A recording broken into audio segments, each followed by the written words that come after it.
Hello and welcome. This is A-Barn here. Welcome back to another TCL. This is our last match of the week. This has been an incredible week of games.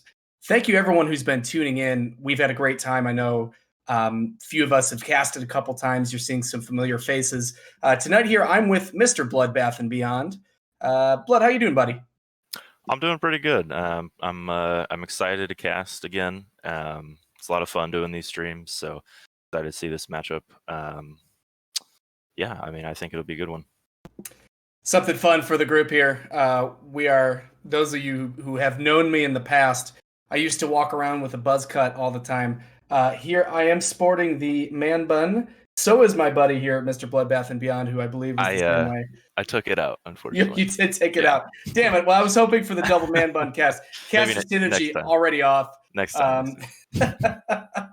Espen says that's bleeping gross. Yeah, I'm sorry, Espen. Espen being one of those people who knew me before that. Nice. Hey, we're here for it. Hey, that's great. All right, folks. Well, we have a great match coming in tonight. We are here with the Purple Flames, who took an unfortunate loss last week. They had started 2-1 through the initial preseason Swiss tournament, and then I don't really know what happened. They lost week one. It was kind of a pretty close game, and here they're coming into week two. And they're kind of in a position where they got to show that they're that team who is supposed to be in the top half of their conference. Against them, they will be against the Bermudasquares, captained up by Mr. Anti-Flash, used to be known as IREP, now Anti-Flash. His name is called Anti-Flash because he doesn't use Flash. That's the unique thing about him. The question is it unique enough to win his team some games? They so far have not taken a single game between the preseason tournament and this regular season here. They're looking to get their stuff together and hope they can come back for something. Blood, what's your analysis on these teams? Yeah, I mean, I both these teams are definitely looking to prove something here. I mean, obviously, like you're saying, Team Bermudasquares on Anti-Flash's side is looking to prove themselves, to prove that there are no pushovers in the league. They definitely are going to want to get a win here or at some point, because they're at this point starting to look like the if they lose here and they have, we're not successful in the preseason tournament, then they're starting to probably get a little nervous about being that last place seed going into the playoffs. Whereas on the side of Team Purple Flames, like you're saying, they looked good in the preseason tournament, went 2-1, solid, and then they dropped a game last week, and they were looking decent at the start of that as well. They had a decent win, and then they just kind of fell apart a little bit. So they're definitely looking to come back and prove that they're on the top half of this. Just to be clear, not only would they be risking a potential bottom seed, they would actually potentially be risking not even making it to playoffs. For those that don't know, haven't read the rules, or haven't seen, we've got the two conferences with the 4 teams in each. The bottom team at the end of the regular season will be eliminated, and then the top 3 teams, aka the top 6 teams across the entire league, go to the playoffs, which is a double elimination style bracket. So the point here is that these guys, they're it's only week 2, and of course, if they were going to win out, it wouldn't be much of a concern. The problem is that you can basically draw a trend here if they're not playing well over what's going to happen for the rest of the season. So they need to turn it around. They need to show something, some sign of life. We'll say we've neglected the draft here as we talk about the teams. Blood, what do you got for us between these two teams? Does this look like something you expected? Is this new? I'd say for bands, we definitely are looking at things you're expecting. I mean, Bovey lost in the sauce if you know him. If you don't know him as Bovey, gets the Urgot banned against him. That's pretty expected. Tail Whip getting that Sivir banned against him. I believe he played that last week and was looking pretty good on it. The Morgana banned from Spirit of Fate. On the flip side, Lyrica's Kai'Sa's been banned away. Kai'Sa's a very strong champ. Same thing as Tristana. And then Sir Aaron actually has Shen banned, which is a little interesting to me. I mean, Shen's a very strong pick. I don't know if that's Sir Aaron's priority or not, but bans look pretty standard. In terms of picks, we see the Jhin come through. That's pretty standard. Janna is a little bit interesting. I don't know if we've actually seen a Janna in TCL yet. Other than that, things are looking fairly standard in terms of comfort picks, not necessarily meta. I mean, Dbrand's definitely a new player. The Brahm's a little interesting as well. Misfortune's kind of standard. Amumu is, I believe, a comfort pick for Espen. So, yeah, I'm interested in the Jaina pick, though. I think that's pretty new. I don't know if we've had a game yet on TCL with that. Yeah, so the Jaina pick I actually like. The reason it's picked up here early on, presumably. Actually, no, I was going to say the reason it's picked up would have been because it's another answer to the Nunu. You could go and just double tap Tornado, and then he immediately gets CC'd out of it. The Morgana, of course, banned here, so they can't pick it. Notably, he picked it before, so either he just picked it for the lane, or for some reason he had some kind of insider knowledge. Corky here, by the way, good to see here from IREP, and we had some kind of, everyone who knows him, he's a pretty off-meta player. We had some conversations earlier tonight trying to figure out, hey, what is this guy going to draft? What's he looking to do? And he comes, he says, no, I'm the off-meta guy. I want to play Ezreal in Italy. And I said, well, why don't you play Zoe and Corky instead? These champs are relatively meta. They make sense in the mid lane, and you're going to be putting yourself in a position to hard carry and actually at least have a good lane. So looks like he took it to heart. He's here. He's got the pick. What about this Scion from Lost in the Sauce? Well, I will say I'm excited to see the Corky from him. I think it's the champ he's shown he's most I don't know about comfortable necessarily. I think he seems to be most influential on that champion. But yeah, the Bovi Scion is a new one for, I believe IREP has played it once. It's not the first pick, but I don't think we've seen, I don't know if we even saw Bovi play it last season either. I forgot about that. IREP did play the Scion, and then they lane swapped. Yes, with the Sir Aaron Lucian. This, I gotta say, this is a very, very traditional draft coming out here. Darius actually a Sir Aaron special. That is his top champion, I do believe. So this is looking good. The question is well, actually, no. I mean, that should beat the crap out of Scion, shouldn't it?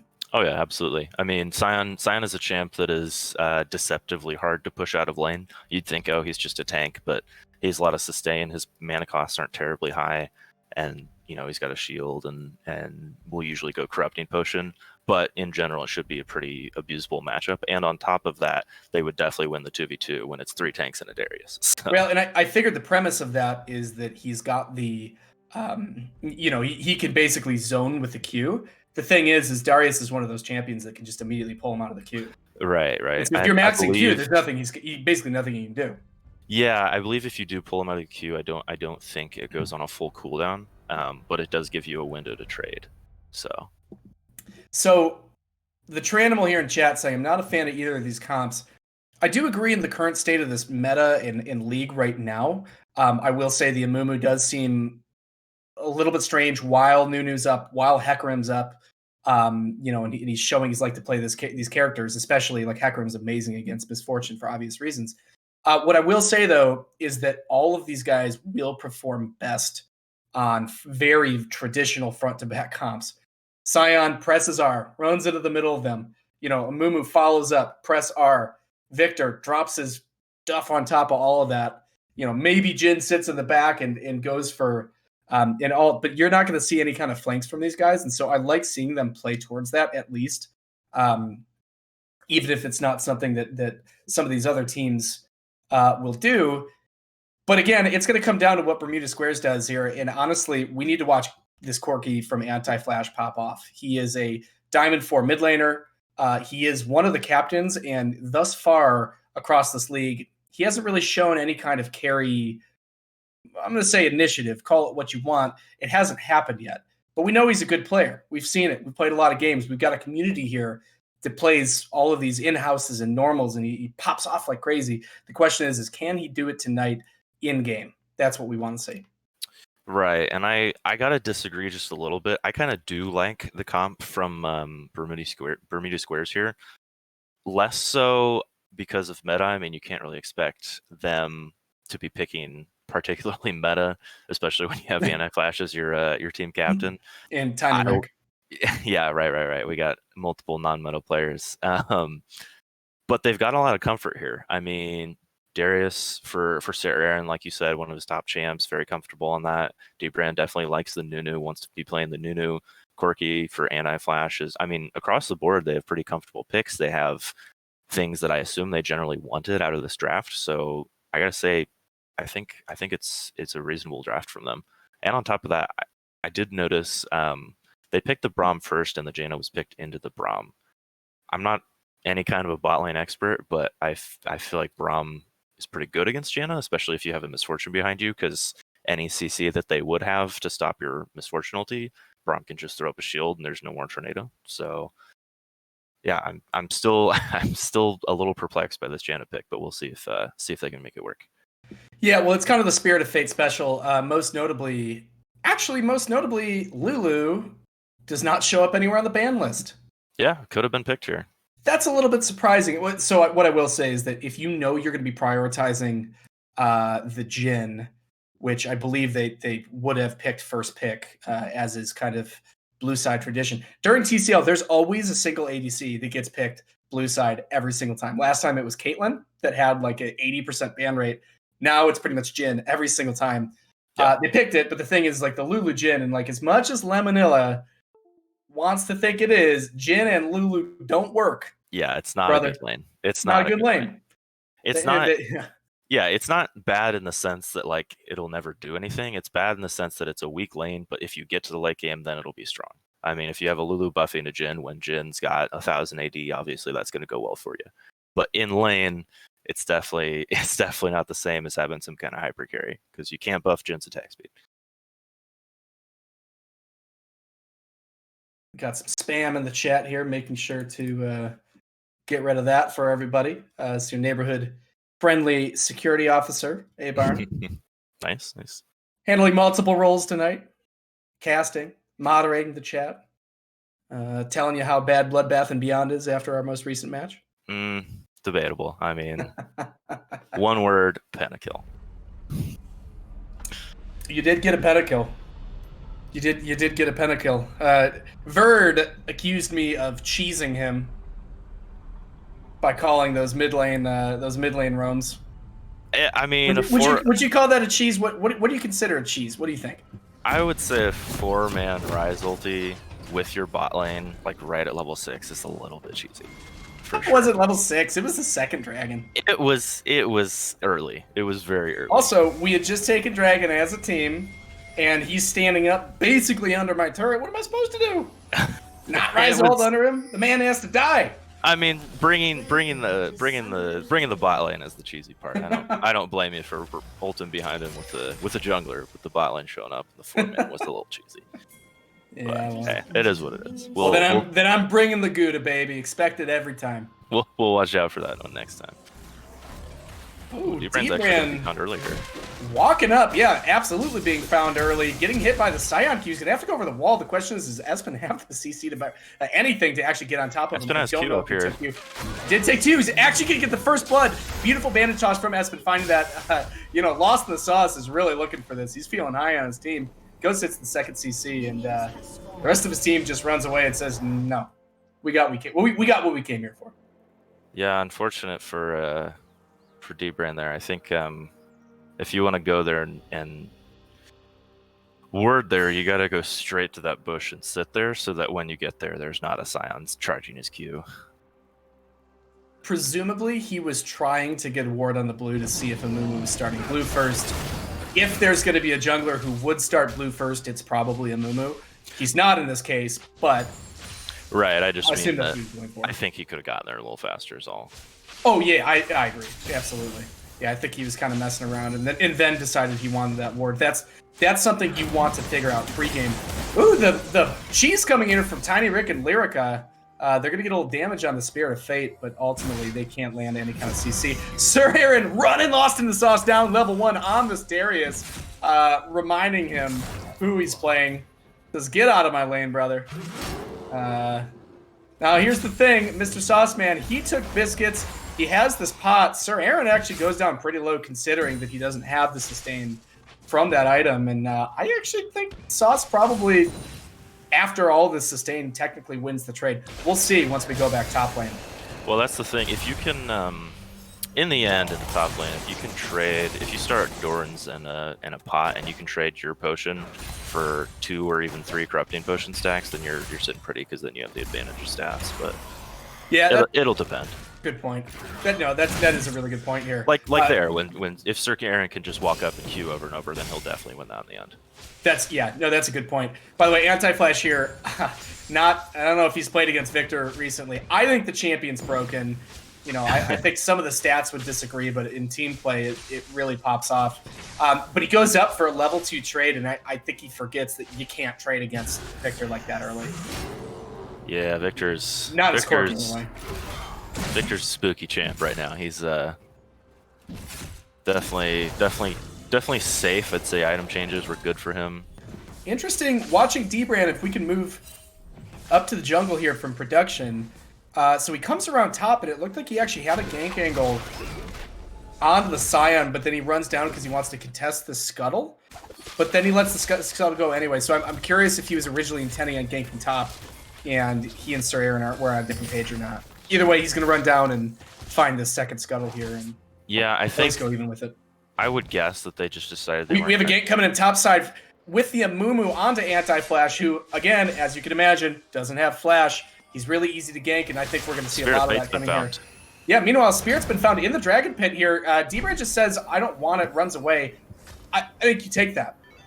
You take that. You actually have 4 people on your side of the map right there who can go in on that, so... Interesting here. The Nuno's going to go, and he's going to get the snowball going. He's going to try and find Tail Whip here, who, of course, does have summoner spells, but yeah, he's going to heal Flash out, and I think this ends up being worth, yeah, especially really good Q from Tiny Rick there to put the passive stacks onto Espen and make sure that Espen doesn't retaliate. Meanwhile, really good trade here from Lost in the Sauce, who hits, I believe, everything on a Sir Aaron. Looks like Sir Aaron couldn't pull him out of that Q in time. Now Mumu's coming back around, gonna be able to find the CC Vanish Toss onto Lyrica here.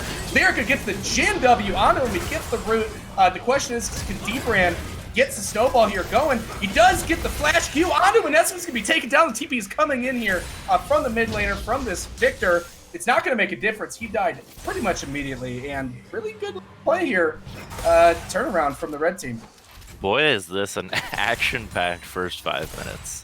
We got fighting across the board. I'll say, well played from Bermudasquares there. I mean, I like in the top side that looks like Sir Aaron's lost that CS lead a little bit that he had. He was up 5 to 10, and he was about half health. So D-Brand, I think, was just electing to give up that Scuttle and trade for the bot side. Spirit of Fate tries to contest it, and they get a good trade on him. And here we are with the gank again. This guy's coming back in. He's going to try and pull the CC on him. He's not going to get it, but the top lane TP comes through. Now 2 TPs from the blue team just come through bot side, and 2 presumably unsuccessful ones as the Nunu's going to walk through top side. Oh, Bobby, wow. You got to stay. You got to stay, and you got to do Dragon right now.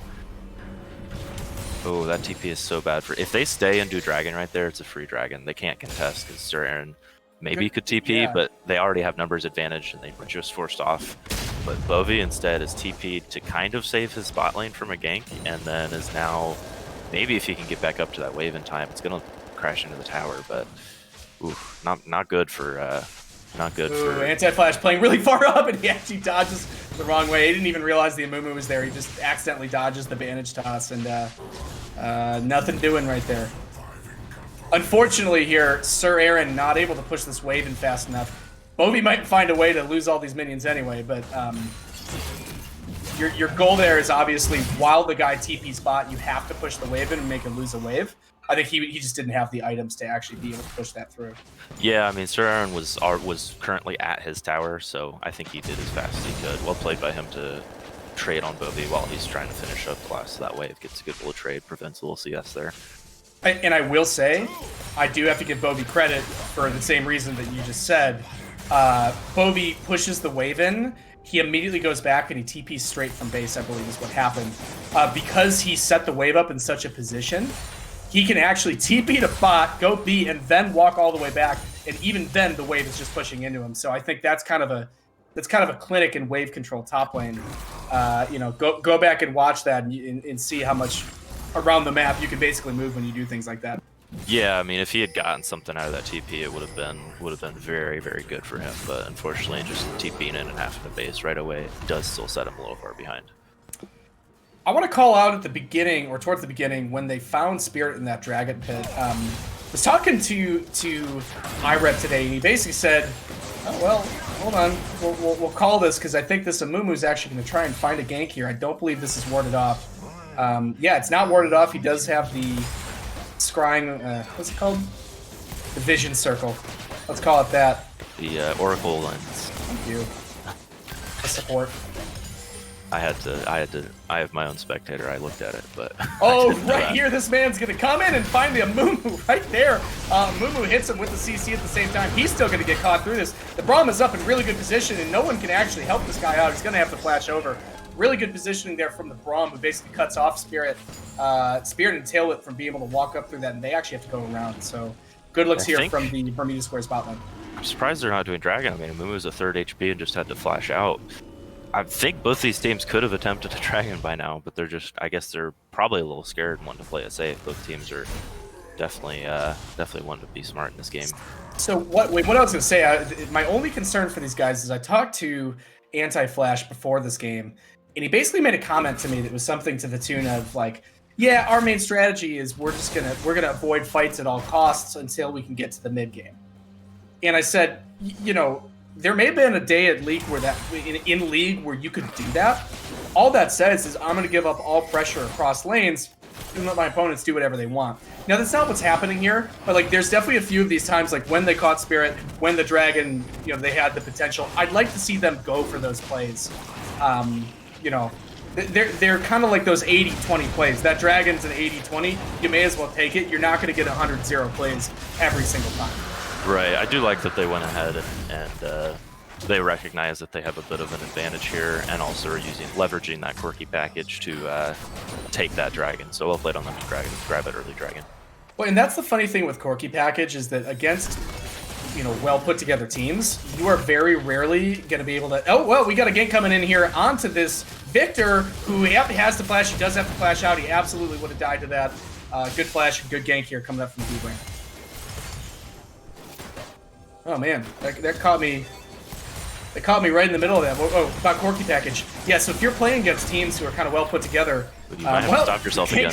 Stop myself again. These guys are constantly fighting. The beautiful ult here, the beautiful NF ult, trying to get Spirit down. Can they get the damage? The question is, the Jin 4 shot's going to come in. Really good look there from Tailwhip, who's going to be able to stop the MF from getting that last shot for the kill. Ultimately, they're going to get double killed. Unfortunately for Team Bermudasquares, they're not able to get Lyrica fed on that. Yeah, unfortunate for Lyrica. Flashes right as the tornado is set off and ends up dying for it. Still definitely worth it for them. They're going to get themselves a couple plates here. Successful gank, but well, I mean, it's like you were just saying, the 80-20 plays. I mean, they were, you know, it wasn't going to be 100% play because the engage initially from Tailwhip was great, but good on D-Brand to be there to help cover.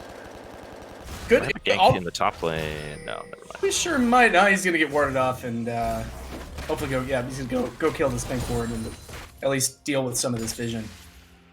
By the way, I've learned that whenever I want action to happen, I just start talking about Bermudasquares game strategy. True. So I'll save that one. Whenever you have a point to make, they'll immediately start fighting. Correct. Next time there's a lull. I'll just start talking about that. Well, speaking of which, Spirit here looking for vision. Actually, just gonna bully D-Bran out of the river. Oh, I didn't even notice they took Herald. They're dropping it mid here. Yeah, this is gonna pull some of this gold difference back. Some of that plate gold delivered to this Victor here. The Victor is absolutely gonna be the center point of this comp. If he can get the... Victor's huge, man. He's almost 10 CS per minute. Just got turret plates there. I mean, Victor's gonna be very scary this game. Yeah, man's 500 CS up on the Corki, and the two of them have been, you know, just laning the entire time. His gold trajectory is going to be awesome. Yeah, for sure. I mean, on the flip side, though, Sir Aaron is looking at a 30 CS lead in the top lane, so it's still looking pretty good for the side of Bermudasquares here. They've got themselves first Dragon. They still got a little gold lead, massive lead in the top lane. Honestly, a pretty solid lead. Oh, the gank coming in here towards mid side. Espen coming in. Espen does have the ult available. The question is Anti-Flash getting away. Anti-Flash, again, does not have flash. He does have the movement speed from the heal. Let's see if he's able to get away from this. Espen does not have any summoner spells that he can use to catch up. So ultimately, good positioning and good awareness from Anti-Flash here. Yeah, they're not really finding the ganks on the anti-flash here. They need the initial CC from Aspen to land if they're going to successfully pull off that gank, because Victor tries to drop the W and anti-flash just W's right on out of it. Oh, right here, gonna be able to find a CC on the Spirit of Fate. Good job using the Q. The ult's actually gonna miss. Rommel trying to go on a tail whip here. He's gonna miss it. The MF's not gonna cancel the ult. Now, is Tiny Rick actually flashes forward? He's gonna be able to find it. Does he have the shield coming up soon? If so, he's gonna get away with no concern. Let's see. All right, here's his dodging skills. 2 for 2. 2 for 3. Oh, he's got the shield. He's yep, fine. He's good. Fine. He's good. Well played on Tiny Rick there to save the shield for the 4th shot. Well played from Tiny Rick. I wanted to see more from Lyrica. What I will say is that was ultimately a bit of a blip there from Tiny Rick, who misses the ult on the Jhin. Frankly, he should have just ulted the Janna, get the kill, move on to the Jhin 2v1. Never go split your damage between two people like that. Unfortunately, once that mistake was made, Lyrica keeps the ult going despite the fact that the Jhin is going on him. Yeah, I mean, it was also unfortunate there that his ult channel looks like it got Spirit to about Spirit of Fate running down anti-flash. The question is will Espen go for this? His flash is up. Ultimately not going to, which I am a little surprised because I think he's forgetting that this guy doesn't have flash. They're thinking about the dive. D-Brand coming around the side with the Nunu snowball. Actually misses. He misses. He drops the snowball, and he's going to pay for it, baby. He's going to really pay for it. Well played on the bot lane, or on Spirit there to help roam up and cover that. So they get themselves a nice shutdown on the Nunu there. I do feel obligated to say, just in the nature of TCL, that when we saw that mid fight where they managed to pick the Victor, we heard a Scion ulti that ran straight into a wall. So it wasn't quite caught on stream, but Bobby did in fact channel a Scion ulti for about 2 feet. This is the problem if you're a jungler here. In team play, the tiniest little mistakes can cost you so much. Here, D-Brand accidentally runs a snowball into the wall mid lane, gets killed for it, punished. Immediately the blue team is going to turn that into this dragon. That's a really important dragon, and the lead is still there in terms of gold for this Bermudasquares team. But they're going to want to keep pushing that lead, and that means not making too many mistakes if possible. Yeah, very good for Team Purple Flames here to pick up a drag as well. That's going to be vital for them in this game. If they lost that second drag early on, it would be looking a little scarier for them, especially because it's going to be hard to contest a dragon into a 120 CS at 15-minute Darius. Certainly looks like that. The ult coming away. Bobby he got spooked there. He had the 5 stacks on him. Didn't want any part of it. Presumably, he had already used, maybe he had not used the E. We have the gank coming back, and he's going to show up bot lane again. The Nunu ult is in. You've got to kill Spirit here. Make sure Spirit dies immediately. Spirit's still alive. Oh, no. Spirit's still alive. Lyric has to use his flash to go in for that. Tailwhip gets the entire ult off right here. He's going to be able to find that kill. Oh, my God. That's so unfortunate for Team Bermudasquares right there. Oh, no. Yeah, the Nunu should have stopped all and walked over and just auto-attacked this guy. Now the Brahm's going to die for it. The TP's coming through. You do not want this TP, Mr. Sir Aaron. Or do you? No, you don't. He didn't realize the Amumu was there. The Amumu shows up late to that party. Interesting, because if I'm the Amumu, I think that's over. But hey, at the end of the day, good look for that Amumu there, and another team play. Yeah, that's a super late TP from Sir Aaron. Very unfortunate. I feel if he had... I don't know, I mean, it's a little tough because if you TP early in that fight, everyone just kind of backs off, but honestly, that probably could have been what they wanted there. Yeah, unfortunate for Team Bermudasquares there. There's just a couple things there that didn't quite go for them. Lyrica tries to flash back in, gets the Spirit, almost is able to get tail whip, but has one auto off from killing him. And Flash does get the mid lane turret in the meantime. This is where we need to see this Bermuda team keep their mental together. I guarantee right now, they don't know that they're actually still up gold. Guarantee it. This is one of those games that you lose a fight like that in the bot lane, and suddenly it just doesn't feel like you see the 4-on-1 Jhin, and it just feels like you're behind. But yeah, you gotta remember that the gold lead is almost never as different as it feels in game. Now, can we from the production, can we get the gold difference? I'm gonna guess it's top and jungle. Yep, top side. Oh, yep, jungle. There it is. Yep. Actually, mid lane with the Corki, able, even with the plates that were gotten, able to get this lead back And so they're pretty much even. Lyrica down almost 1K. Yeah, I'm not sure. Not sure how many plates Anti-Flash had gotten during that 14 minutes that they were still up. That may have been.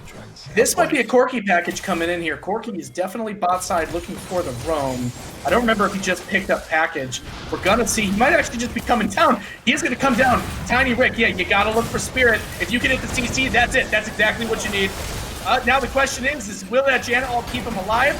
There you go. Coming through. D-Brand, I believe that was a challenge. Oh, no. Oh, tail whip hits it. Tiny Rick doesn't move fast enough. Beautiful, beautiful, beautiful, beautiful play right there. Anti-Flash there. Anti-Flash there gets the big, or what is it called? The big one, the big rocket. Yeah. Finishes off Lyrica, or excuse me, tail whip while he's still ulting.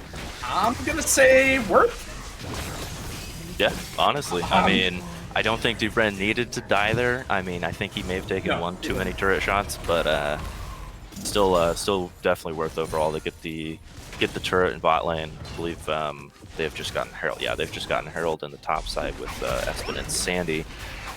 Bovie currently on this top lane turret. Actually, Anti-Flash is coming up to find him here. Oh, he's looking to make a play. Bovie is really far up.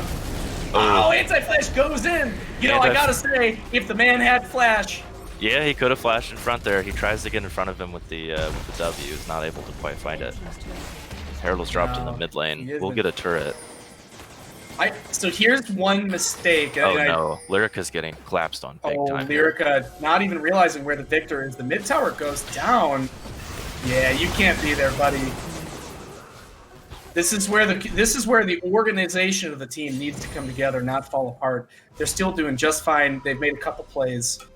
One thing that I'm watching Tiny Rick do, which I think he needs to improve on a little bit, is whenever he's coming down and he's supporting these ganks, he's only going for the ADC. The ADC is playing way behind where this Janna is. And so, like, he'll be running up to the Janna and the Jhin. The Jhin will be half a lane behind, and he's going to keep going and chasing the Jhin. Just go for whoever you can. That's kind of a rule. If you're a jungler, go for whoever the easiest kill is. Doesn't matter if it's ADC or support. So let's hope that, especially through this series, he starts to kind of realize that and he's telling them that. Because other than that, he's been hitting the skill perfect. The Dragon started. Actually, they're so confident in it that they TP the Scion away. But there's a Corky package here. Yeah, interesting. I mean, it is unfortunate for their team Bermudasquares. Actually, oh, right here, D-Brand's gonna get caught out. He's kind of there by himself. The good CC comes in. Yeah, unfortunately, a little bit of a turnaround. I actually think with that TP out and they saw that happening, they could have taken that 4v4. Unfortunately, the Braum was I mean, solo pushing out mid. That was about what I was about to say. The hard part for them is with Lyrica having just died there a minute ago, they lose the scuttle and they lose all vision control. You see down there, there's actually 0 wards, maybe 1 in that near that mid lane brush and 1 near the blue buff pit there, but I mean, there's no wards there. They're going in completely blind, and so sure, you have the Corky package. They don't know. Well, I guess they would know Scion had just TP'd out, but they don't know where everyone else is. So I don't know. It's a scary scenario to be in. I agree with you. I think they probably could have gone for it there with the Nunu leading, but I understand why they did. Yeah, ultimately, these guys have all kinds of scaling threats. Frankly, both teams do. Assuming this Nunu can get tanky. Nunu here with 5 deaths, and yeah, he has to go in. I think he finds himself a little bit deep a lot of these fights. And I gotta give it to Tailwhip. Perfect positioning, almost every fight. Espen showing up at the right times. Not gonna matter again because we've got the Nunu coming in with the snowball. And again, see, that's why you pick the Janna. Right there, you don't need a Morgana. You just go and you start the tornado, and the Nunu actually can't run through it. Yeah. That is your funny enough, the Janna is an answer to a lot of those weird junglers who come through weird paths, are totally unstoppable, like the Zac. Right. Stand there and you just double tornado and nothing matters anymore. So, TP in the bot lane here. Oh, TP in the bot lane, coming back behind him. Hits that dash, gonna find the slow onto him. Great looking play here. Fight in the mid lane, though. Yeah, fight in the mid lane. Meanwhile, mid lane, Lyrica gets caught out again. Tiny Rick not able to do anything to stop that. I believe that, that was a Scion and an Immunwall coming out at the same time. So much catch, and you can't even be within half of a map of these guys. Yeah, it's unfortunate for them. All summoners come out from the boss side of Team Bermudasquares here. Blue team in the meantime is starting up this Baron. D-Brand's going to come in and find him. Well, and I think the Tranimal in chat here is saying, yeah, you can't be doing that. You can't get caught out mid lane. Oh, here, well, actually, let's move back to this fight before we start talking about analysis, because we've got the TP coming back in. This Baron's at a little under half HP. Espen's still on it. The team is wanting to go for it. So Aaron is here, Anti-Flash is here. Rudy D-Brand is here on the Nunu. He doesn't have anything to actually get over the wall, except for his flash. He's going to flash. He's going to try and find us. Is he going to be able to make this deal? He's going to flash over the wall, I believe, right about now. Doesn't he? Flashes way too late. The lyrical ulti. Yeah, the lyrical ulti. Actually able to find a bunch of damage on this. Sir is able to find the heal. He gets the ult. Unfortunately, the ult's not going to be able to get the damage onto it. Lots of the sauce with all the shield. He's going to be able to walk away. And really good play, really good smite here from the Purple Flames. And unfortunate on the timing. I believe they had a pink ward in the brush that they got over. I'd have to watch again, because he might have just guessed on the timing. But if they had vision, one of the things as the Nunu you gotta know is your smite, your Q smite trumps everything. What happened was their pink had been cleared. Sir Aaron placed a ward over the wall when the Baron was at 1000 HP. So he saw it, has to go in immediately, doesn't quite get there. So unfortunate timing for him. So he saw vision right at 1k, so he flashed the second he saw me go, but it was just... That's fair. Yeah, at that point, I guess you're just guessing. I still think you, at some point, you kind of do the math in your head. You flash over, you ult if you need the shield.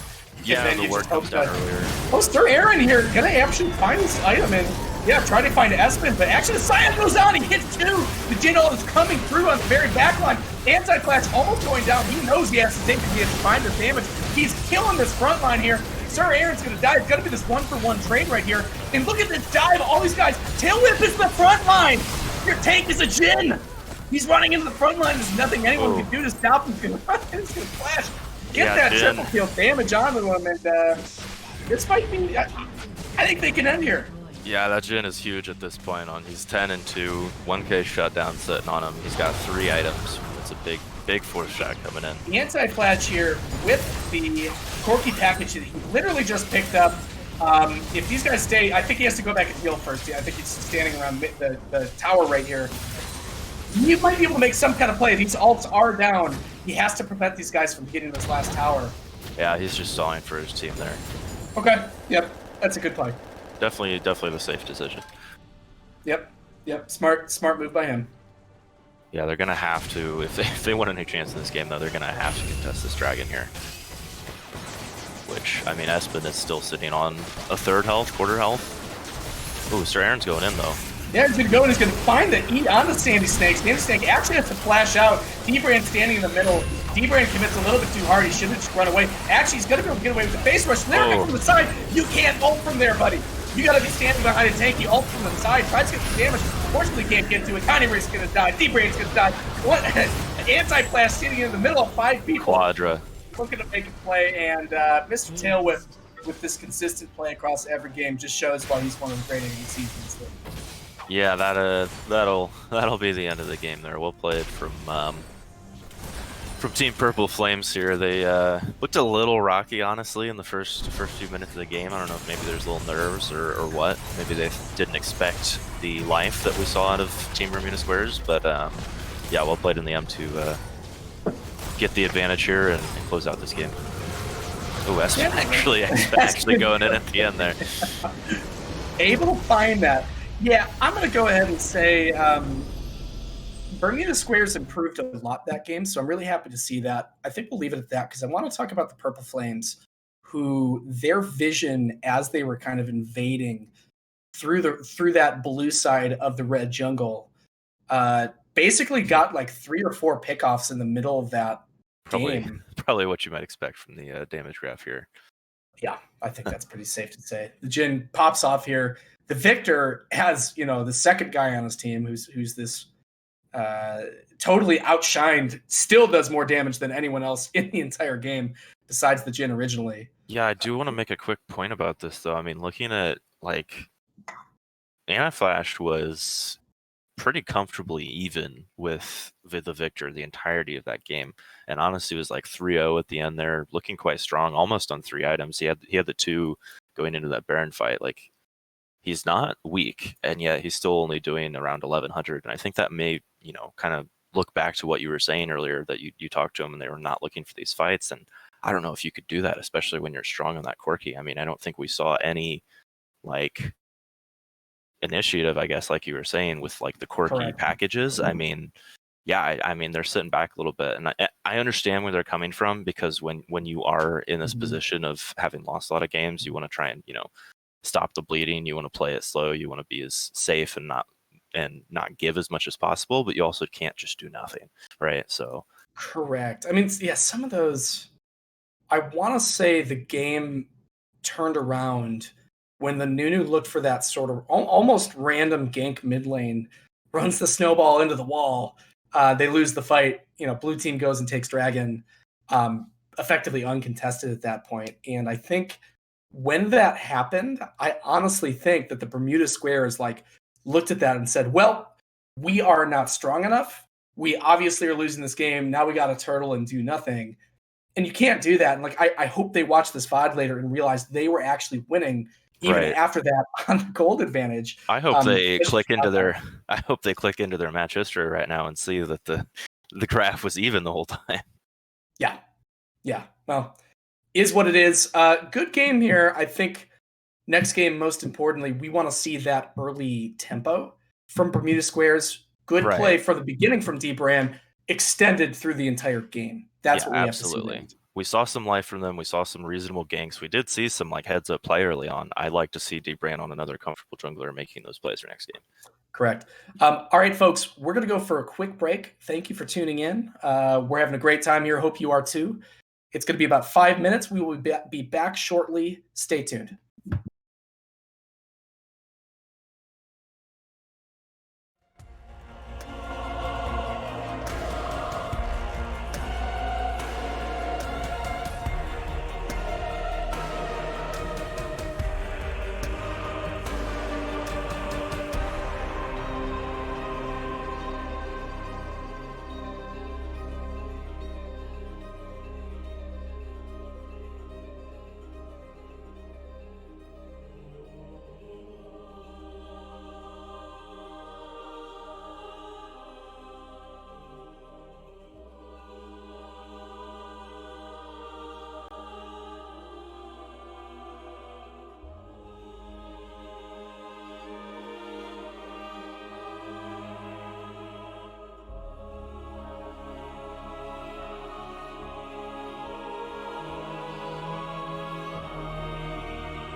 Hello and welcome back, TCL fans.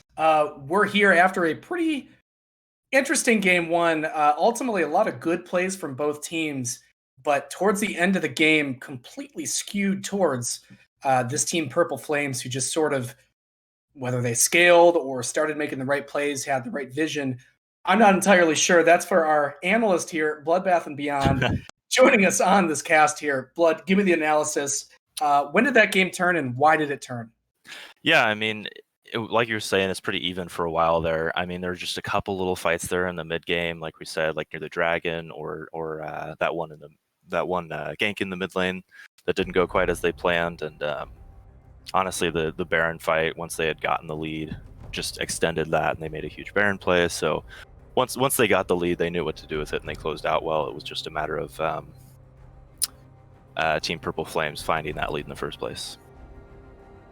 Right here, the requisite Urgot ban here coming out from blue side, making sure that Lost in the Sauce never ever gets to play Urgot in TCL, except for TCL watchers. When was Urgot played? You know the answer to this, Blood. When was Urgot played versus me? Is that what we're talking That's about? right. We had the classic my Darius versus his Urgot. Gentleman's agreement. That's right. That's right. Hey, maybe it could happen again if we end up facing each other. Obviously, can't happen in the regular season, but maybe we'll see. We'll see. Now, of course, here we're going to consistently see these Morgana bans against Spirit of Fate. Morgana is currently the highest ban champion across all of TCL, and it's pretty easy to see because you traditionally want to be able to go bottom and abuse these bot laners and pick up kills in Snowball, and Morgana pretty much is just not that. Yeah, Morgana's very safe champ, very comfortable for a lot of these support players. So, also talk me through this. We're seeing both the Kai'Sa and the Jhin ban here from the Purple Flames. And I'm a little interested in that because very traditionally what you'll see is that both are left up. One team gets the Jhin, the other team gets the Kai'Sa. Traditionally, Kai'Sa's actually first picked. Why are we seeing two of the three bans being used on these two ADCs here? Yeah, I mean, that's interesting. I do want to make a note that bans are the exact same as last time, minus that Jhin ban. They obviously did not ban the Jhin and took it the last time. So I'm wondering a little bit with the Kai'Sa ban last time as well, if Tailwhip is maybe not comfortable on Kai'Sa. I mean, I don't know. Maybe they think Lyrica's better at the Kai'Sa than Tailwhip is. I don't know why they're insistent on not letting Lyrica go anywhere near that champ, but yeah, I find that interesting that they would ban both of those. Curious to see then if the Misfortune's been pick on Lyrica's side, what Tailwhip will decide to go for here. Maybe we'll see, I don't know, I mean, the Sivers band as well. Maybe we'll see like a Lucian or something. Ooh, that would be interesting from Tailwhip here. I'm not sure. I think right now you would typically expect the Tristana. Yeah, Tristana would be on it. I like the Such pick, but we'll talk about it. I do. I do. I will say, like, I'm a little curious because I know Sejuani's just a little bit far back in his pool. He's been playing a lot more things like Volibear. He actually told me tonight that Volibear was his preferred pick. Interested to see why the Sejuani was picked. Ooh, Blitzcrank, that's a spicy pick. I don't know. Have we seen any Blitzcranks yet? I don't know the answer to that. That's a really good question. I'm actually gonna go ahead. I'm gonna check your stats real quick and see if. Control F on the Blitzcrank. Yeah. Oh, by the way, hey, there's your Lucian. You were right. Yeah. I wondered because I mean, Lucian Tristana would probably be like your next level tier of ADCs, behind like the maybe Misfortune, along with Kai'Sa and Jhin. So not terribly surprised to see that here. By the way, Espen over many games has been preferring to play a lot of things like the Hecarim, and he'll play the Trundle whenever he's up against a tank, like the Sejuani here, who he probably could have waited for. Most notably, he's been picked. He was picked second rotation last game because they took the Jhin first, and now he's being picked first. Or sorry, not second rotation, but second pick phase. Now he's picked first. And I'm curious, what is it about the Mumu? Are they just trying to hold on to whatever counter picks that they can?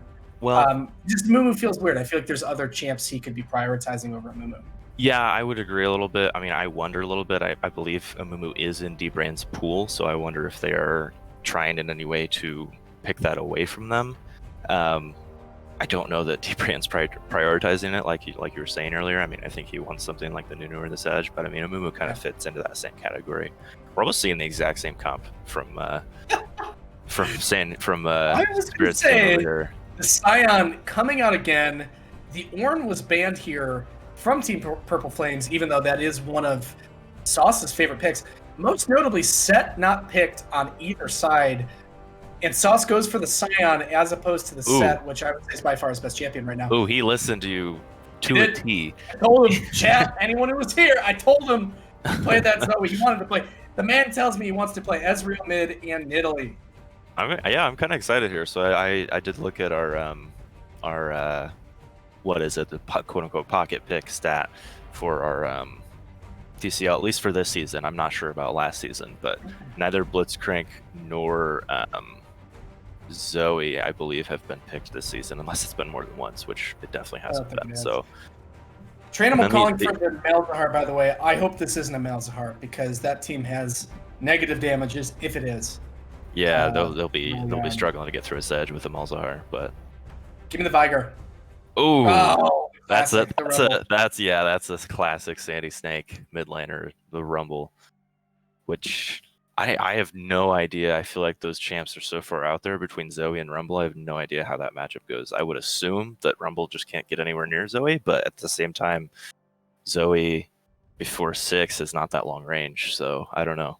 My experience playing against Rumble is that he is just going to abuse whatever range you are, and he's literally going to walk through the wave and use his, boosted flamethrower on you and just kind of run you down. And that works against a lot of mid lane champs. But Zoe, all she has to do is hold on to her bubble.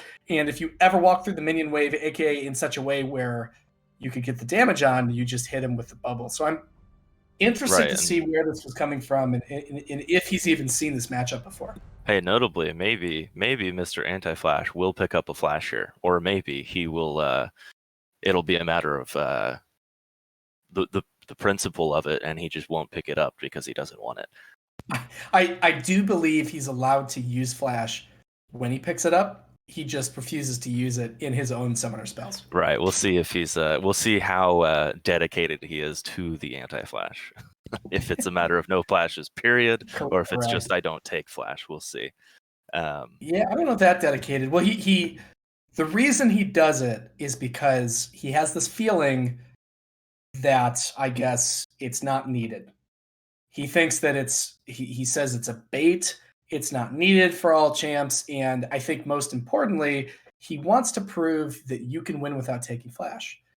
And I dropped the, what is it? The Jurassic Park quote, which is like, your scientists were spent too much time thinking about whether or not they could, that they forgot to think about whether they should. And it's the same thing here with anti-flash.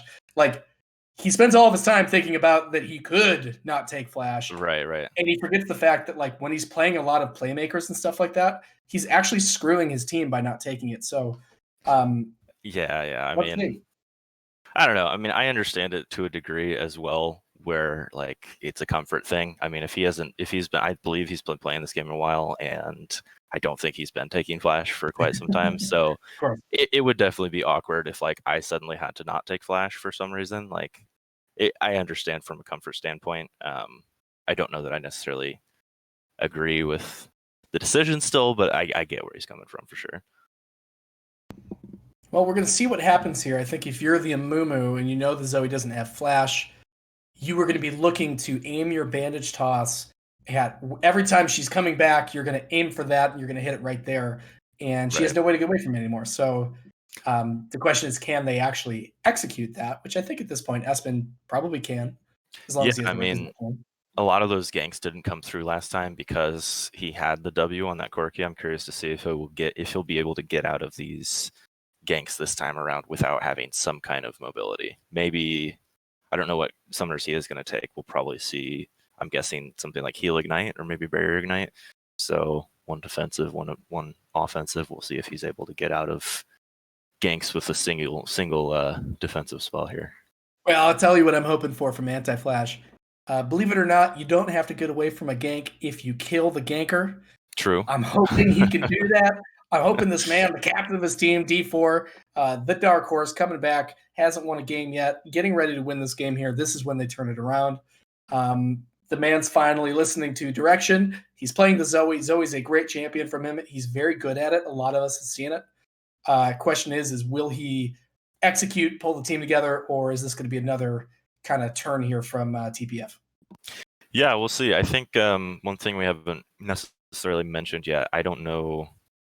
I gotta say, I didn't really watch the Combine a whole lot, so I don't know if Sir Aaron did in fact play Aatrox or not during that, and I don't believe they streamed their games, so I don't know if he played Aatrox or not in the Swiss tournament. But if he has any level of skill on Aatrox, which, I mean, if he plays like he did on Darius, he'll be fine. This is a good Aatrox game. I mean, you got 3 frontline members to be landing those Qs on. You got a backline that you can go on fairly easily. Janna heals reasonably, but she isn't like the same as like a Lulu or something. So this is a good Aatrox game. If he can get a lead on this Aatrox, he might be very strong this game. Aatrox Q does flat damage, correct? There's no percent HP? Correct, yes. Which is why you typically build the cleaver and... Yeah, everything is just purely amplified as time goes on. They're not actually percentage health abilities. Well, actually, his passive auto attack, I believe, is percentage health. Well, the invade here coming here from the Bermudasquares. Expecting with the Blitzcrank. We'll see. Yeah, expecting someone who presumably expecting Lost in the Sauce to walk forward. This, unfortunately, is a pure 5-point stack here. Oh, that's going to be the CC onto it. Tiny Rick takes the flash. Going to be able to find the hook, and they're going to find this early kill on the Sandy Snake. That was the best team play I've seen them make this season. I like it, and I also like the fact that Sandy's Snake has accepted his fate there. He didn't even move after the Blitzcrank flash pulled him. He just was like, all right, fine, you got me. You ain't going nowhere. Dude, anti-flash, knowing the exact range of the Zoe bubble. Yeah, that was a good Zoe bubble. That was like Smurf. Yeah, for sure. Good for like, I mean, not good overall that the kill did go over to his lane opponent, but good for Sandy Snake that he did not burn his slash and still die there, so he won't be necessarily vulnerable to an immediate repeat. Man goes back and buys a Dark Seal and an extra health pot. That's a pretty good situation to put yourself in, especially against this Rumble. Yeah, that's very, very comfortable. On the flip side, though, Team Purple Flames here did a very good job of when they saw that, or maybe they just did it right away. They put 2 wards in the blue side jungle there, so they know exactly what D-Brain's doing right now. They saw him go down to the Krugs. They're probably going to see him cross over the Raptor pit unless he paths through the back there again. But well played to get the vision down after that cheeky level 1 play. T-Skull in chat asking the same question we were asking at the very beginning of this match. He says, real question of the match, will Anti-Flash use Flash if he picks it up from the Zoe W? I believe the answer is yes. That's the bet we're taking. I put a little cash on that, little side bet. That's not part of the TCL rules. We can make prop bets as long as they're not relevant to the outcome of the game. Oh my gosh, China Rick almost hit that hook. Tail Whip about to die if he goes in and takes that. And Tail Whip just casually dodges it at the very end of the range. We're seeing a kind of repeat of the last game, I think, at the top lane here. Bovie down initially in CS. He does have a wave coming in here, but Deeper in here actually doesn't go to top side. I think they're expecting him to go back through the middle of his turrets and go up to blue. He is going for the gank mid. He's going to be able to go and find that CC. He is level 3 from those first 3 camps. Sandy Snake always knows when a gank is coming. Sir Aaron actually started to roam down for that as well. Very, very interesting. I mean, he had the shove in, so he had the ability to do so, but they're really looking at that mid lane there. I like that they're playing the more aggressive plays, though. I would presume... I just watched and Flash picked up a Gore Drinker in the mid lane. Oh, that's awesome. Get some free healing there. I would presume here that if the matchup between the Darius and the Scion was good for the Darius, it's even easier for the Aatrox because all of those Qs displace. All you need to do is hit that, is like know the range of that first Q and hit it every time Scion starts his Q. And if your Q is down for whatever reason, then just wait for it to be back up by the time you go for another trade. so that Cyan can't hit you with Q, and if you do that, you win the lane. Yeah, and the other thing about this matchup is this is a great matchup for Aatrox because Aatrox's early lane phase is by far his weakest point in the game. He is very weak initially. Actually, Deepbrain is kind of looking here. Deepbrain looks topside. If you can get the camera up there, he's going to go and find that, but the stun goes on to Sir Aaron, who's late to follow this up. Stun is going to come through. I'm left waiting if he's actually going to be able to find the kill. Lost the toss just casually walking away with that Scion swag walk. Meanwhile, we have the fight coming in bot lane. The gank is coming through, but it might not even matter because Tailwind's just finding this damage right here on the Lyrica. Lyrica's going to get caught out. Tiny Rick a little bit behind him. Looks like the damage is going to be through. The question is, can they get it? They can't get it. That is a double kill right there from this Lucian. Great play from bot lane, and I'm sitting here wondering how Lyrica got caught that far up. We weren't able to see that, but, you know. Yeah, I don't know. Yeah, they're unfortunately Hopefully he cannot do that again. Yeah, they're unfortunately going to lose a very big wave here as well. If Team Bermudasquares wants to win this game, they're going to have to stop the bleeding in this bot lane right now. Lucian cannot get any bigger than 2-0. No, you really can't. I will say, and where the benefit comes through is that Lucian and Deepbrand trying to find this. The summoners are up. His hope here is to get the flash. Yep, he does have to flash away from that sleepy treble bubble. Good play from Anti-Flash. The question is Spirit coming here, looking for some kind of counter gank, and yeah, they're just going to get damage on Bobby's showing up here as well, actually. Bobby roamed down from the top lane. Hey, I've been told that the 4-man mid is considered a cheese. That's what I've been told. I mean, it's just not ideal if you don't get anything. Oh, beautiful ward here from Spirit of Fate, and the is going to be able to kill him through the CC. Espen finding him, getting the combo on in Spirit with the auto attack is going to finish him off. Yeah, I will say it's certainly not. It's not looking great in terms of kills here, but Sir Aaron looking very comfortable in this top lane with a 45 to 18 CS lead right now. Bovie's going to get a little bit back on this wave, but Sir Aaron is definitely a carry point potentially this game. Meantime, they are starting this first dragon with Deepbrain going down there, so it'll be a free drag for Team Purple Flames. Yeah, it will be. I'm hoping that we can stop any kind of potential bleeding bot side. Yeah, Lyrica without mana here running away. He is even on farm, and he has been a good CSer. Stats came through the other day. He's one of the top CSers in the league. Tail Whip walking forward. Oh, the B is going to get off, and Lyrica's going to be able to go back to base safely. Yeah, good on them to. They hear the drag go down, and they immediately get out. So they're not gonna let themselves get ganked much more. Deepbrain though is walking into a couple people in his jungle. Over on the side, not realizing this ADC's not there. He can't follow up, and the support's not there. He can't follow up, and he's sitting in the jungle by himself. Yeah, right here, Tail Whip even walks up. Gonna find the flash. Continue the ult, get the damage, and yeah. Anti-Flash and Sandy though. Anti-Flash, yep, Sandy gets up, he's gonna get the ult on, but it looks like the Sleepy Trouble Ball comes through. The Espen Flash, bandage toss, finds the CC on the Anti-Flash. Anti-Flash eventually gonna be able to get away. Interestingly enough, without Flash, as you can imagine, so I guess the Flash was not worth it. Sir Aaron having a field day on the top lane right now. It's absolutely nothing Cyan can do in this matchup. Meanwhile, poor Deepbrain, man, they're still in his jungle. He cannot catch a break here. Dude cannot walk into his own jungle. Look at him. Look at him. He doesn't know if he can win this. He doesn't care. His bot lane's looking though. Actually, he can. Tiny Rick flash up the wall. Yeah, Tiny Rick was not quite in position there. If he'd been there maybe a second. Oh yeah, no, he actually was. If he would have flashed. Well, yeah, he could have. I suppose he could have flashed after. Yeah, and the one thing I don't want to see these guys doing is playing scared. I want to see them take those flashes. You know, it's one of those things, like you are in a traditional mid-game front-to-back team fight, you're probably not going to win the Team Purple Flame. So when you're this underdog kind of thing, oh, right here, actually Sandy Snake going to come in and find the kill. Anti-Flash goes forward with the Zoe to try and clear the wave, just not respecting what Sandy Snake's able to do. Sandy has played this champion a billion times. It's probably his favorite champion.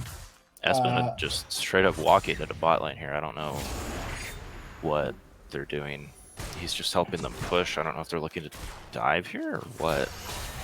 Potential that the mana is low. Yeah, Sir Aaron's seeing there's too many waves. He's not going to want to go take that fight. My guess was Lucian wanted to go back after this wave.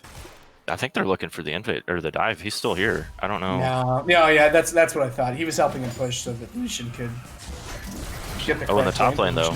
Oh, this is the fight that Sir Aaron wants. Yep, this is what he wants. D-Brand shows up, gets the ult onto him.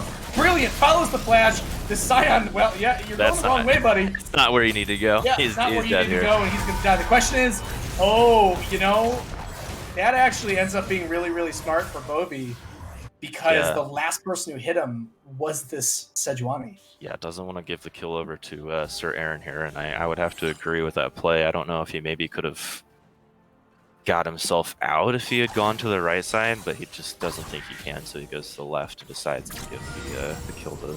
Now the question is, do you think Lost in the Sauce intended on the mid lane though? Oh, mid lane, a beautiful tornado. It's one of the most classic Janna tricks of all time. He's gonna get burned down on it. Well Spirit played. of Fate. Well played. Spirit of Fate, showing his experience. One of the best things you could do as the Janna is you go and you stand by that Wraith wall, and you start the tornado max range and hope to hit it. Here, potentially. Potentially. Looks like Sir Aaron is walking here. That might be trying to contest this. You don't want this. This is a 2v4. Yeah, 2v4. To answer your question earlier, I can confidently say I don't know if that was intentional. So. I don't know if it was, but it ends up looking like a 200 IQ move. Right. Well, I'd give it a 100 IQ because I don't know if he needed to die, but we'll Do you think he could have gotten out of that? I mean his ult is angled. I think his ult possibly could have angled back towards his tower. Maybe he gets out. I don't know. Meanwhile, Rift Turtle dropped in the mid lane here. Same story as last time, honestly. They just dropped Rift Turtle straight up, let it take a couple plates and walk away. They're looking to dive this bot lane though. It's actually Sanday's channeling the base.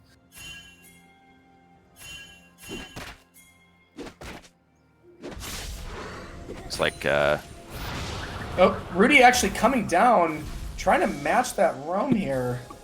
Rumble's still here, and I think they're going to have a little bit of a standoff here. The question is, can Tiny Red find the right... Oh, and Espen's going to go in. He's going to find the ult. It is on the two tanks. Sandy just got his ult off, and he's going to be able to hit it. Meanwhile, at the very bottom here, we can see Anti-Flash basically taking this entire Lucian ult. Right here, the Lucian's going to go forward. I think these guys can actually get out. The question Sandy, is, you might want to be careful here. Well, Sandy's going to try and find this damage. The question being, he's going to try and take the double kill here. Oh my god, Lyrica actually gets the flash. He goes and he finds one return kill on the Janna, who goes a little bit forward to get that ult here. Sandy's still running around the side, and he knows that Lyrica's going to be able to kill him. Ultimately, a very, very good play by Team Purple Flames. And oh no, that fight, it was the Zoe Ignite who finally got the kill. Yeah, so Lyrica flashes to get the kill, but the Zoe Ignite actually kills him.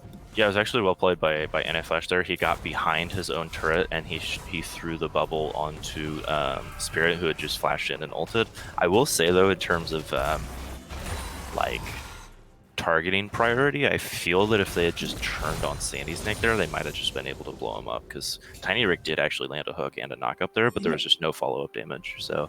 I think you're right. I think they sort of got lost and a little bit scared, but... Yeah, I mean, still not the end of the world, though. I mean, they trade 2 for 3, so it definitely could have gone worse.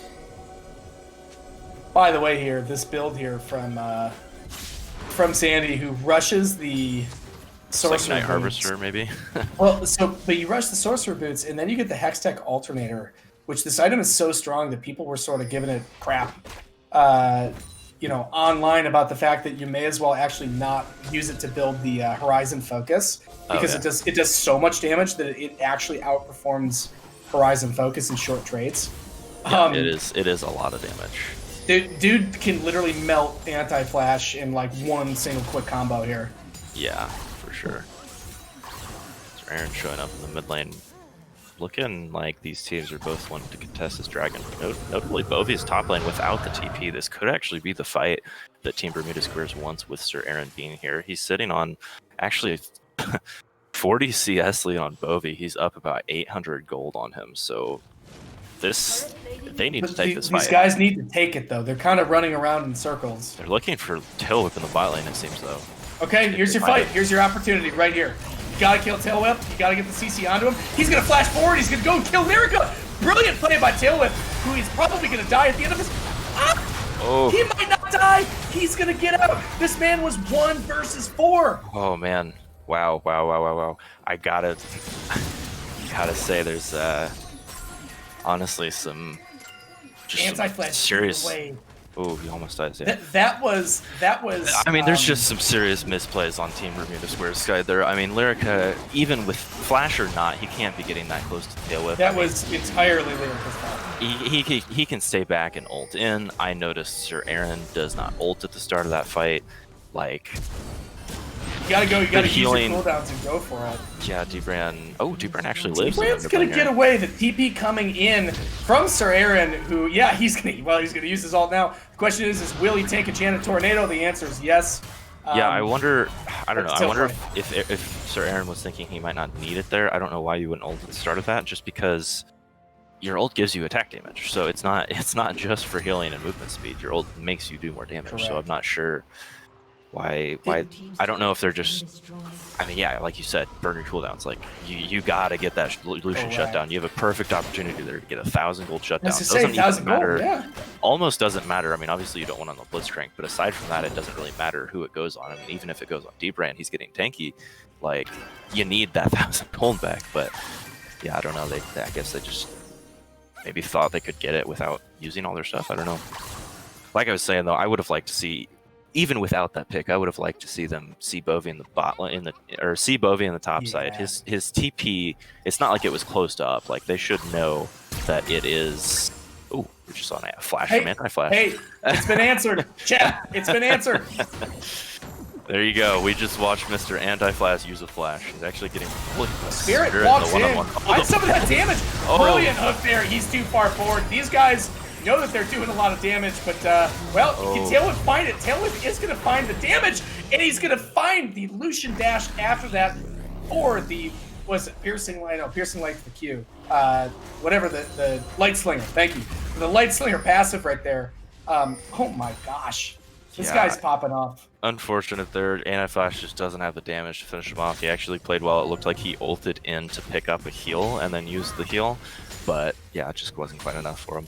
And I do want to go back to that fight bot lane where they wrapped on him, just so I can sort of back up why I think that was Lyrica's fault. The team's wrap, the Lucian is gonna die unless you go and kind of give him that kill. If he just gets CC'd at the start of that and Lyrica walks up to it, you get a free kill. The problem is Lyrica walked up in such a way, not really respecting the fact that Lucian could just dash at him, thinking his team's there, and Lucian just goes and kills him. Now the whole damage source is down.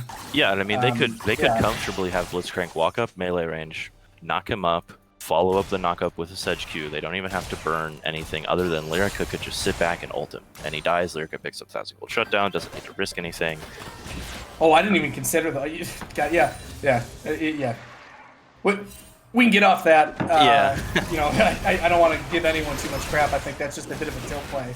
But I think the reason I want to talk about it is because this Bermudasquares team is setting up the right plays.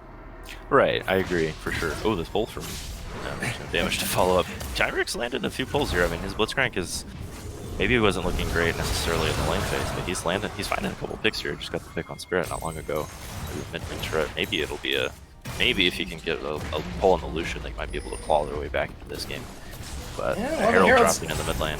Yeah, Herald coming out, and they're going to try and push this lead here. Sandy Stank around the side. A chunk of damage from Anti-Flash. Yeah, Sandy Stank on the side. He is caught through a ward, so I do believe they know that he's coming through the bottom for the flank. Oh man, see, I love these little like Zoe's through the wall, and I really hope he hits one so they can just blow someone up, and get back in this game. Yeah, for sure. I mean, that's what they need here. They have excellent pick potential with Zoe and Blitzcrank. I'd honestly like to see, even if they land a bubble, just let Blitzcrank pull it. Don't even follow it up with damage. They could definitely find some potential picks here if they find the right targets on either Rumble or Lucian or even Janna. But yeah, that's what they're going to need to get back in this game. Picto chat here in Twitch. Tail whip looking like wrist whip right now. This man is cracked. What do you think? Tail whip is. Am I getting old? What's wrist whip? What does that mean? I could only guess that he's I don't know, moving his hand around real quick. I don't know. I don't know exactly what that means either. Maybe he's just saying he's got some flick of the wrist action. He's I do know the point. slang. The man is cracked means he's going crazy. I do know that. Right. I'm not that old. Not that old. But I don't know what. I'm gonna wait for him to tell me. I may as well not even speculate here. Yeah, do tell. Let us know what you mean exactly. This third Drake gonna go over uncontested here. I think these guys want to get some farm off. If I'm them, I'd probably go for that. Oh, the Scions come in. They're gonna look for the engage. What? Yeah, Scion, you want to go on tail whip right there. He's gonna go and probably try to zone these guys off, but they end up just splitting the difference. Bowling 7-10 split, and Lyrica's just gonna run away. I'd say it was less than a 7-10 split. That was a gutter ball. He didn't hit anything. Yes, it was. I was trying to be nice, okay? Hey, we can be a little mean to Bobby. He's having a good time winning this game. That's true. Oh, Sir Aaron caught out here. Oh, that's Sir Aaron. The Amumu going to come in. He's going to ult. The question is it too late? He has people to stand behind. He might be able to heal through this if he does this right. Unfortunately, really good storm there from Spirit of Fate to push him back out as he's about to hit that second Q. Yeah, I mean, this is just kind of what the story of these games has been. Like, the fight doesn't actually look that bad for them. Initially, Sir Aaron is caught a little bit. Still gets caught in the Amumu flash, or the Amumu ult, despite flashing the wall, is able to start to leave, and they get the re-engage, get the Lyrica ulti, and they just don't have damage. They're just a little too far behind in these fights that look like they should go in their favor, are just not, because they're down 7k.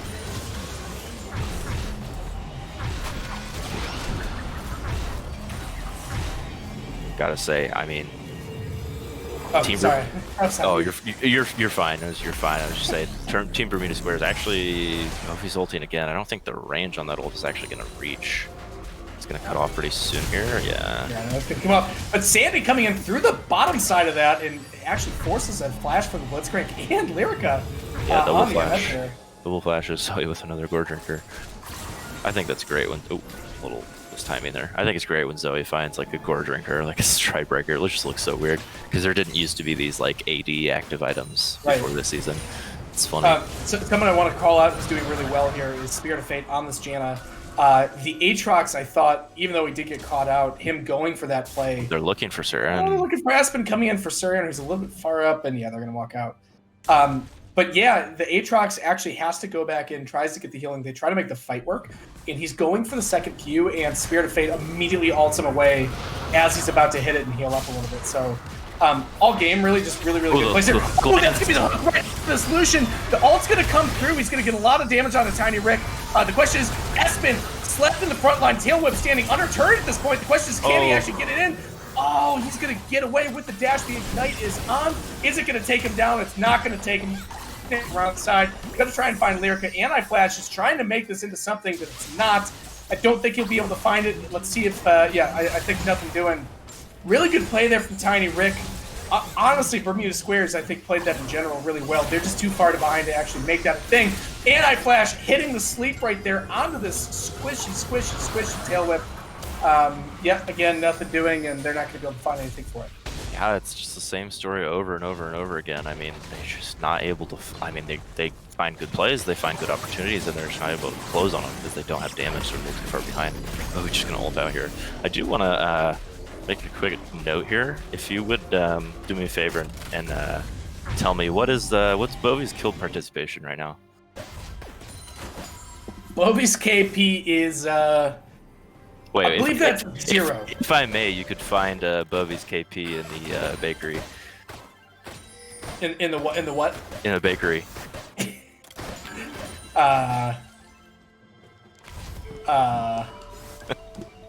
0? Yeah, like a donut. It's a big fat 0. Nice. Nice. Sorry, Bovie, if you watch that back. We gotta flame you, man, when you got 0 KP and you Scion ult into a wall. I don't feel bad about it because you're winning the series. You can find 0 in a bakery. That is a new one, folks. Dude, I heard that a while ago. I love it. I've been waiting to use that. Yeah, I've never heard that one, but honestly, I like it. I think we're bringing good energy to the cast here. I'll just laugh at that without thinking next time. I feel bad. That's okay. That's all right. I didn't give you the benefit of the doubt on that one. Yeah, it's all good. It's all good. It's better than at least you acknowledged it initially. If Lewis is watching, he made a joke the other day about statues falling. Statues, and nobody nobody commented on it on stream. I liked it though. I liked it. I was laughing my ass off, but I was producing that game. Right. So I can't like I can't like literally turn my mic up and start laughing just to give him that credit. True. I mean, you could. I could. That would be cringe. Is a little cringy for sure. A little cringy. There's the soul here for team. I keep forgetting their team name. That's why I'm so slow to say it. Team Purple Flames. Yeah, I mean, this is looking to be a bit of a closeout here. I don't see. Oh, right, your tail whip coming in, trying to find it. He gets a little bit too far ahead of himself because he sees the Blitzcrank Raider, gets the hook in. The damage is there. No one can follow up on him. The red buff is going to burn down. Ultimately not going to kill Tiny Rick, but yeah, he says, tail whip says, I ain't scared of you. Don't touch my team. Yeah, Scion, by the way, Scion top side again. I don't think he's actually planning on interacting with this game. Yeah, I don't know if he's going to end up, managing to get an assist or a kill or not, but... Right there, tail whip again on the very front line, trying to find these, Hook misses him just by a little bit. Don't look now, the Zoe has a Prowler's Claw. I can't wait to see how she uses it. I did see that, and I like it. Yeah, it's gone now. I don't know how exactly. I mean, Prowler's Claw amplifies damage, right? Not just but physical. You have to get within range. Right, I just wonder if, like, I mean, it's not just physical, so I wonder if... Wait, Bobby, 1v5, these guys are going to be slow to follow up here. Get the sleep. He actually ends the sleep early, meaning the CC doesn't hit. Yeah, he's just gonna ult out once again. Notably, that ult will not be used for any kind of kill. Oh, right there! Oh. With the beautiful full combo right there onto the Aatrox. He's gonna go keep damaging, splits targets onto the Blitzcrank, and then again on the Lyrica and the Sejuani. He doesn't care at all. Sandy Snake, meanwhile, coming through the side, trying to find this damage. The Sejuani ult hits the Spirit of Fate, but Spirit of Fate's just gonna walk away, no issue at all. It still has the ult up anyway. And Tailwind popping off, man. This guy is literally 1v9 right now. Yeah, I mean, Anti-Flash, not gonna find anything. He's doing some damage here. He's just not quite. Oh, picks up the Protobell for some free damage. Lyrica's ult coming out. He's just gonna get it healed right back up by Spirit. Literally just channeled an entire ult onto Espen, and look at Espen's HP. Yeah, well, Spirit countered it with his own ulti. So. Oh, Espen beautifully gets in the way of that Blitzcrank pull, which should have hit Spirit. Instead, it hits Espen. Can they find Espen here? Yeah, it's down. You got to make something happen here. Game's over. Espen currently sitting on 51% tenacity, so that bubble there is not going to last very long in him. Just kind of brushes it off, walks away before Anti-Flash can even come back in with the Q to get any kind of damage. But yeah, it's looking it's just kind of slowly getting choked out here. They've been behind. Gold gap is at 12k at this point, so yeah, I mean they're. I don't know how they get back in here other than finding like pick after pick after pick, and Team Purple Flames would just have to really. We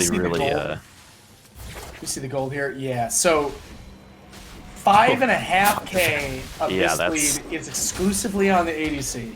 Yeah, even I mean, top and jungle are not terribly far apart, but even a 3k gold lead on the support, that's pretty crazy too. You don't normally see that kind of difference on support.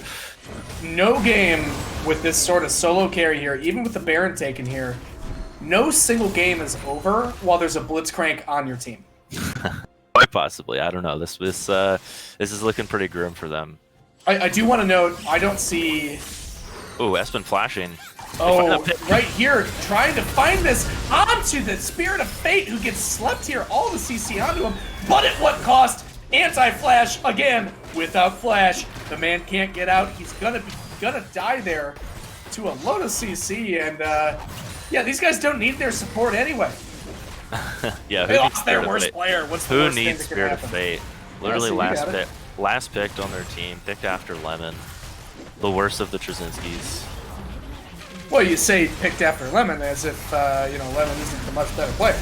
Oh, I know. I'm just saying that. Sion coming through, gonna be able to get in here and find Sir Aaron, who ults when he's got 100 HP. He's gonna die almost immediately. Finally. Tailwhip standing middle. They find the shutdown. Unfortunately, it goes out of the Sejuani tank.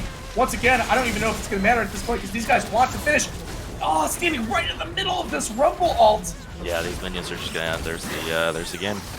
Even Sandy Snake as this sort of quiet, doesn't even show up, you know, in the highlight reel of this game. Meanwhile, like half the time you look over, half the team is standing on top of a Rumble ult. I think we're going to see more Rumble damage this game than we're sort of giving it credit for.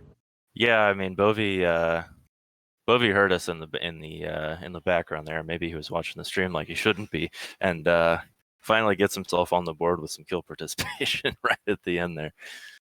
That was a very clean final game there from the Purple Flames. I think we had like over and over Spirit of Fate hitting the perfect ult every single time that his team is in danger, and he kind of like interrupts the cooldowns of the Aatrox in the middle.